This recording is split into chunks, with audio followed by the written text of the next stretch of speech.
Now that the Department of Military Affairs is by itself and you're finally rid of Vince here, um, what do you see as your most sort of critical challenges going forward, and how are you adjusting to the new setup, and do you think you'll be able to meet those challenges?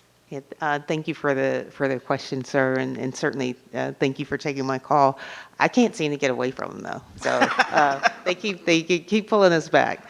Say Um, that you're in charge of the critical mission. If that mission has not been accomplished, yeah, I tell you, in which I do.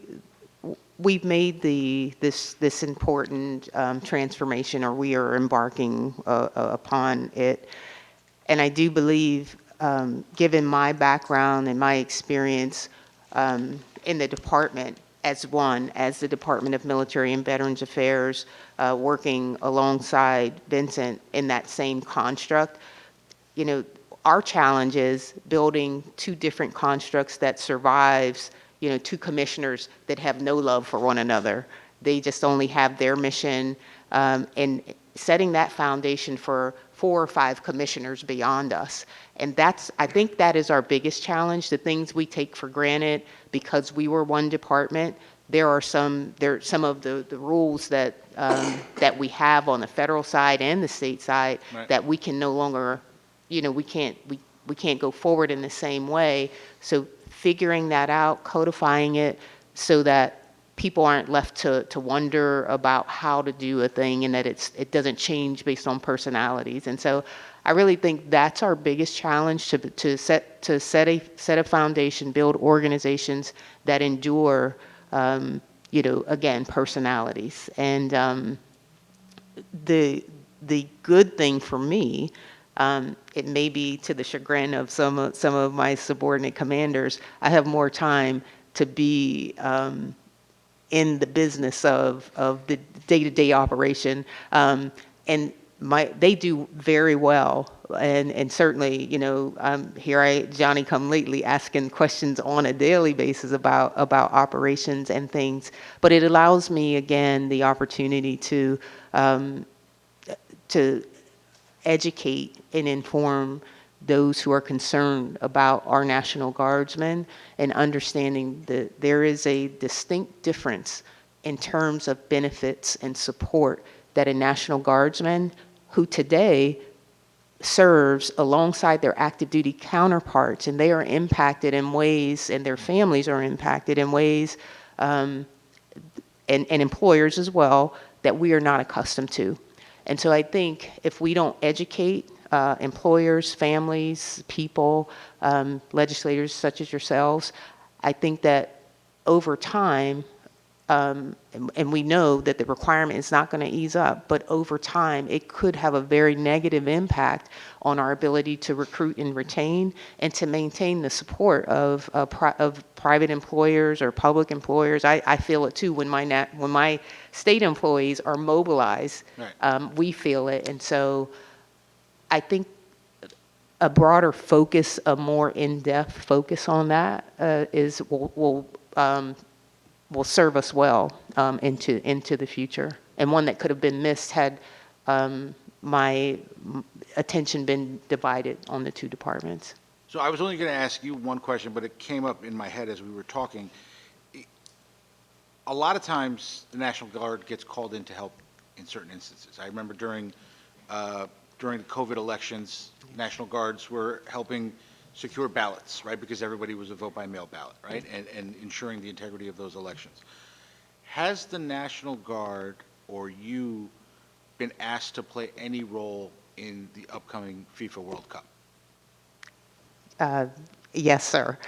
So we've not been asked to do, we don't have any specific mission at the moment, but we have been in constant conversation with representatives from the governor's office, our state police, OEM, and even NORAD, our federal partners, talking about FIFA and the requirements that would come, for the state in terms of securing, facilities and So and will the things like National that. Guard play a role in security in and around the stadium and things? I don't want to use the word deploy because that's the wrong word, but like, will you be don't know, boots on the ground, I don't know how else to say this. Yes, so currently, the plan currently is to have a 50-person team, and that's what's been determined by state police and OEM, that should they need it, a 50-person team, platoon, like 42 people that would be embedded alongside state police,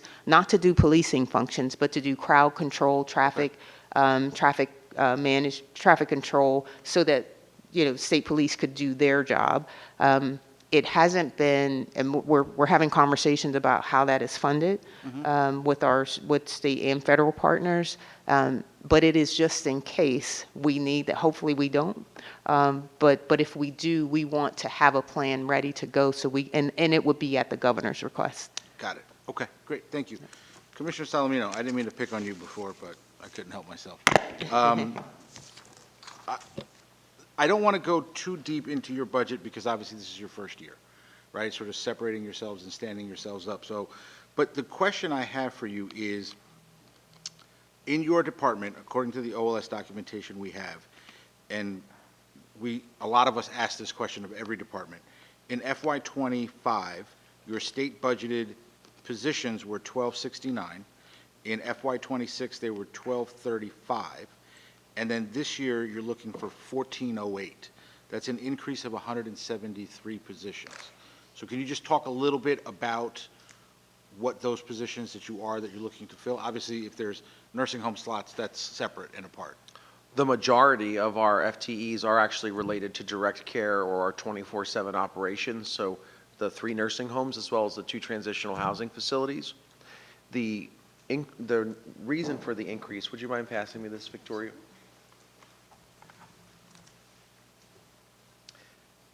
I'm just interested how the analysts arrived at the previous year's numbers because we were combined. And Yes. so what I can say is that we anticipated an increase in FTEs in our agency in order to accomplish several of the common core functions of an agency. So for example, following transformation, we had to add at supervisor level some financial analysts, procurement folks. In our IT, we had to begin to build out network security individuals at our central office. And I'm not sure on the numbers that you quoted, Assemblyman, but I'd be happy to provide more clarity through the chair. And then the next question I have on that is, again, same, we all do this, we all have this conversation every year, and one of my colleagues mentioned it earlier with the Department of Health, with their increase in staff requested budgeted numbers, right? Let's say it's 100, for the purposes of this conversation, it's 173, based on what I have in front of me. So I don't want to recomplicate my head with more math. Do you anticipate filling all of these openings this year, or are you just budgeting for it? Right, like, I mean, this is how many we need, and this is how many we're actually going to fill. Do you have sort of some idea or plan on where the actual execution of these hirings is coming from? Right, and I have a different number again. Fine, so let's go with your number, yeah. So what I can tell you, and I listened to the exchange with the Commissioner of Health, and what I can tell you for where we sit is that the majority of our open FTEs, which we've carried actually for some time, this is the result of those changes that occurred, I want to say, in FY23. Major General Howe requested the proper number to be able to meet the patient to CNA ratio established in law by the legislature, signed into law by Governor Murphy. The FTEs that you're looking at, the vast majority are direct care. And so is there a world where you could hire 100 CNAs in 1 year? I would love that world. We are working for CNAs every day. And so it's difficult for me to make that estimate other than to say that these are positions that are ready to go.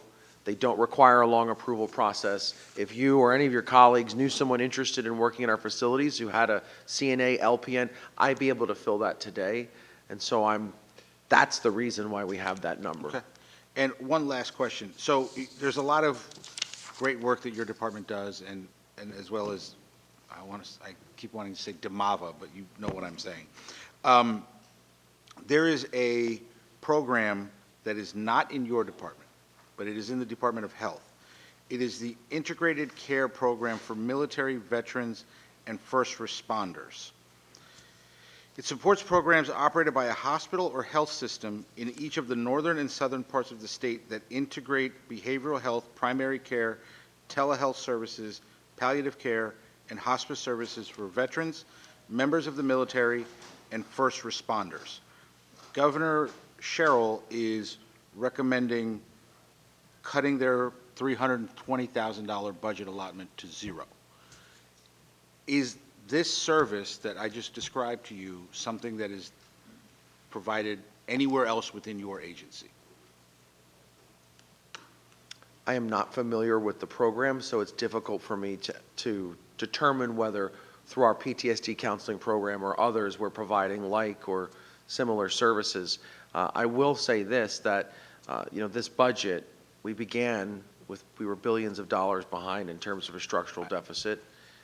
I know. I get Difficult it. decision, and we've had to have really tough conversations internally about our own priorities, and we received an increase Yep. in funds relative to what we were spending earlier. So it's budget item for anybody on your end that's taking notes. It's on budget page D174. If you could just get back through the chair, sort of if this service this program that's being cut, if it's done somewhere else within your agency. Happy to do so. Great, appreciate it. Thank you. Thank you, Madam Chair.